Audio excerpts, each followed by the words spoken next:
May mga araw na kahit may liwanag sa labas, madilim pa rin sa loob ng ating mga puso.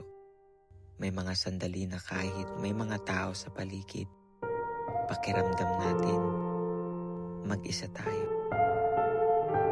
May kulang, may bigat, may tahimik na sakit.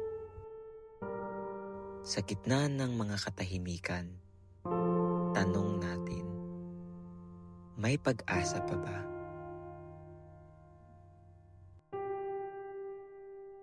Sa iba naman, hindi pagkakalungkot, kundi pagod. Gising, sulat, review, ulit. Pero parang walang pag-usad. Merong mga araw na kahit gaano tayo magsikap, parang hindi sapat. Nakakasawa, nakakapagod, nakakapanlumo. May mga kaibigan tayong dumarating at may mga kaibigan tayong lumalayo. Minsan, hindi nila sinasadya o minsan, basta na lang nag-iba ang panahon. At sa huling minuto, ikaw ang naiwan. At meron ding tahimik na laban. Hindi grades, hindi pagkalungkot, at hindi din dahil sa kaibigan, kundi dahil sa paano yung bukas? Paano maipagkakasya? Paano na? Kapag hindi na natin alam ang kasagutan, doon natin mas ramdam ang bigat.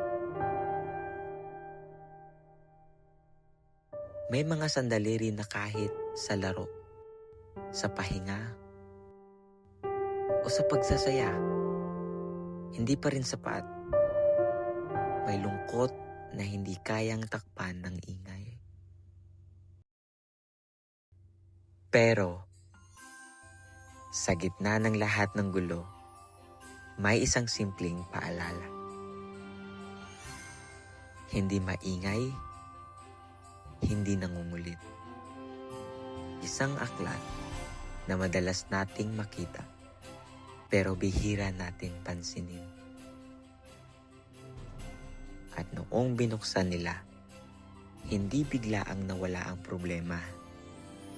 Hindi agad gumaan ang araw. Pero unti-unti,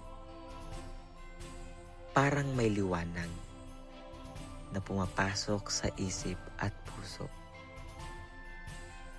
Minsan, hindi niya agad tinatanggal ang bagyo kasi ang gusto niya, samahan ka habang umuulan.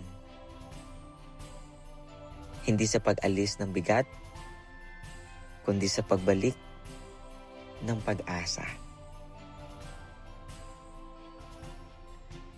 Ang Pasko ay hindi lang tungkol sa ilaw, regalo o saya, kundi sa pagdating ng tagapagligtas na nagdala ng tunay na pag-asa. Kay Jesucristo, ang pagod ay may pahinga.